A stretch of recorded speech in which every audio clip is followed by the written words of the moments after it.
Yes sir, Sharma academy में आप लोगों का स्वागत है।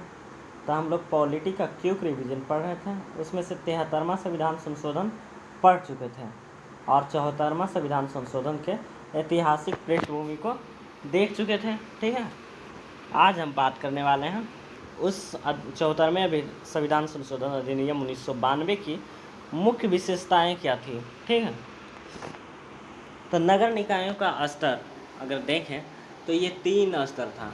3 स्तर, ठीक है। संक्रमणकालीन क्षेत्र के लिए नगर पंचायत, जिसे नगर परिषद कहा जाता है, और दूसरा छोटे शहरी क्षेत्रों के लिए नगर परिषद, उससे थोड़ा सा ऊपर, और तीसरा बड़े शहरी क्षेत्रों के लिए नगर निगम की व्यवस्था की गई थी।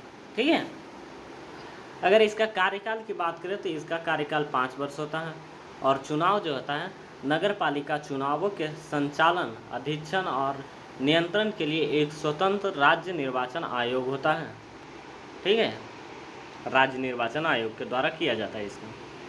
अगर आरक्षण की बात करें तो एससी और एसटी के सदस्यों के लिए नगर पालिका क्षेत्र में उनकी जनसंख्या के अनुपात में सीटों को आरक्षित की जानी चाहिए। और अगला कहता प्रत्येक नगरीय निकाय का 1/3 सीट महिलाओं के लिए आरक्षित होता है। तीसरा पॉइंट कहता है नगर पालिकाओं के अध्यक्ष के पद के लिए आरक्षण प्रदान किया गया है। वित्त की बात करें तो वित्त नगर पालिकाओं की वित्तीय स्थिति की समीक्षा करने और स्थानीय निकायों के वित्तीय स्थिरता के लिए सिफारिशें देने हेतु एक राज्य वित्त आयोग बनेगा। नियोजन की बात करें तो जिला नियोजन समिति और महानगर नियोजन समिति के माध्यम से किया जाएगा। ठीक है, जिला नियोजन समिति क्या है इसके बारे में बात करते हैं। जिला नियोजन समिति तो आर्टिकल 243 के ZD के तहत कहता है जिले के भीतर पंचायतों और नगर पालिकाओं द्वारा तैयार की गई विकास योजनाओं के समेकित करना और फिर समग्र रूप से जिले के लिए एकल विकास योजना को मसौदा तैयार करना। ठीक है, अगर नोट की बात करें तो संविधान की 5वीं अनुसूची और 6ठी अनुसूची के क्षेत्र में DPC का गठन नहीं किया जाएगा। ठीक है, DPC का गठन नहीं किया जाता। राज्य विधानमंडल ऐसी समितियां की संरचना और इनमें सीटों का भरने के तरीके के संबंध में प्रावधान करता है। कौन? राज्य विधानमंडल। DPC के सभी सदस्यों में से कम 4/5 यानी 4/5 सदस्यों जिला स्तर पर पंचायतों और जिलों के भीतर आने वाली नगर पालिकाओं के निर्वाचित सदस्यों द्वारा और स्वयं में से ही चुने जाएंगे। ठीक है, स्वयं में से ही। वहीं महानगर योजना समिति की बात करें, महानगरीय योजना समिति की, तो ये जो बात है आर्टिकल 243 ZE में। ठीक है, तो इसका उद्देश्य क्या है? समग्र रूप से महानगरीय क्षेत्र के लिए एक विकास योजना का मसौदा तैयार करना।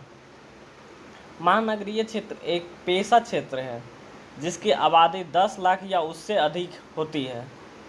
इसमें राज्यपाल द्वारा निर्दिष्ट एक या एक से अधिक नगर पालिकाओं और पंचायतें शामिल होती है। ठीक है, राज्य विधानमंडल ऐसी समितियां की संरचना और सीटों के भरने के तरीके के संबंध में प्रावधान करता है और MPC के कम से कम 2/3 सदस्य नगर पालिकाओं के निर्वाचित सदस्यों और महानगरीय क्षेत्रों में आने वाली पंचायतों के अध्यक्षों द्वारा स्वयं में से चुने जाएंगे। जो उसका होगा मेंबर, उसी में से चुने जाएंगे अध्यक्ष। शहरी शासन या ULBS के प्रकार क्या है? तो नगर निगम शहरी निकाय सरकार का एक रूप है। यह बड़ी शहरी क्षेत्रों में देखा जाता है। इसमें 3 प्राधिकरण होते हैं, परिषद, अस्थायी समिति और आयुक्त। ठीक है, परिषद किसे कहते हैं? तो एक महापौर की अध्यक्षता में विचार विमर्श करने का वाला निकाय होता है। अस्थायी समिति किसे कहते हैं? परिषद के कामकाज को सुविधाजनक बनाने के लिए गठित। अगर नगर निगम आयुक्त की बात करें तो लिए गए निर्णयों को लागू करने के लिए आमतौर पर एक IAS अधिकारी होता है, ठीक है, निर्णय एवं आयुक्त। नगर पालिका या नगर परिषद की अगर बात करें तो इसमें क्या होता है, नगर परिषद और छोटे शहरी क्षेत्रों में शहरी स्थानीय सरकारों के रूप में पाई जाती है। इसकी संरचना एक निगम के समान होती है। नगर परिषद के पास नगर निगम की तुलना में कम वित्तीय और प्रशासनिक अधिकार होते हैं। अधिसूचित क्षेत्र समिति अगर देखें तो तेज गति से विकसित हो रहे शहरों के प्रशासन के लिए। दूसरा देखें, राज्य सरकार की अधिसूचना द्वारा स्थापित। तीसरा, पूरी तरह से मनोनीत, ठीक है। नगर क्षेत्रीय समिति की अगर बात करें तो छोटे शहरों के प्रशासन के लिए होता है ये नगर क्षेत्रीय समिति, और सीमित संख्या में ही नागरिक कार्य सौंपे जाते हैं, ठीक है। अगर छावनी बोर्ड को देखें तो छावनी क्षेत्र में नागरिक आबादी के प्रशासन के लिए होता है, रक्षा मंत्रालय के अधीन होता है। छावनी अधिनियम 2006 के माध्यम से बनाया गया एक सांविधिक निकाय है, ठीक है। टाउनशिप क्या होता है, तो अपने कर्मचारियों को नागरिक सुविधा प्रदान करने के लिए सार्वजनिक क्षेत्रों के बड़े उपकरणों द्वारा स्थापित होता है। सार्वजनिक उपकरणों द्वारा नियुक्त टाउन प्रशासकों के नेतृत्व में कार्य करती है। न्यास पतन क्या होता है, तो न्यास पतन बंदरगाह क्षेत्रों में स्थापित संसद के एक अधिनियम द्वारा निर्मित और निर्वाचित प्लस मनोनीत दोनों सदस्यों से मिलकर गठित होता है। क्या, न्यास पतन। विशेष परियोजना एजेंसी क्या होता है, तो ये कार्य आधारित संस्था है, क्षेत्र आधारित नहीं होता है, ठीक है। राज्य सरकार के अधिनियम द्वारा स्थापित होता है। ये स्वायत्त निकाय है और शहरी स्थानीय सरकारों के स्वतंत्र होकर आवंटित कार्य करती है। शहरी शासन पर अधिनियम का प्रभाव क्या पड़ता है, ठीक है। तो पहला प्रभाव तो ये कि शासन के तीसरे स्तर के रूप में ULBS को मान्यता। दूसरा, व्यापक राजनीतिक प्रतिनिधित्व। तीसरा, महिला सशक्तिकरण। चौथा, नगर निकायों के लिए स्वतंत्र चुनाव। और पांचवा, बोर्ड समितियों का गठन। और छठा, नगर निकायों की वित्तीय व्यवस्था में सुधार, ठीक है। ULBS से संबंधित अगर चुनौतियों की देखें तो राज्य द्वारा विवेकाधीन शक्तियों का प्रयोग, सत्ता के हस्तांतरण का अभाव। तीसरा, राज्य वित्त आयोग की सिफारिश को काफ़ी हद तक अनदेखा किया गया। महापौर की स्थिति पर अधिनियम मौन है, ठीक है। क्या है, तो मौन है, चुप है।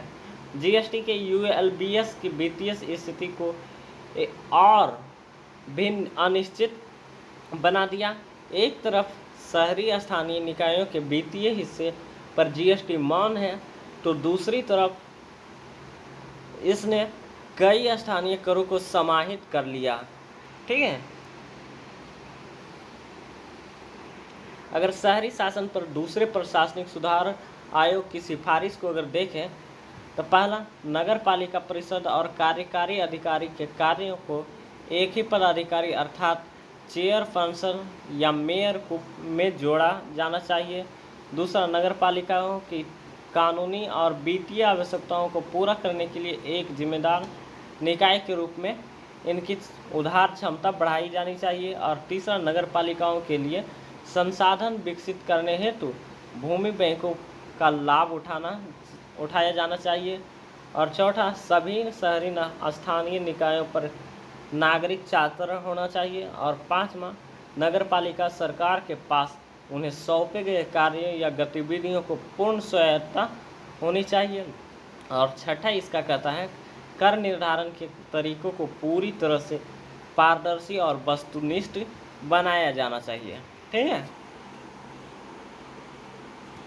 ठीक है फ्रेंड्स, तो आज हम लोग यहीं पर रहने देते हैं, यहीं पर 74वां संविधान संशोधन को समाप्त करते हैं।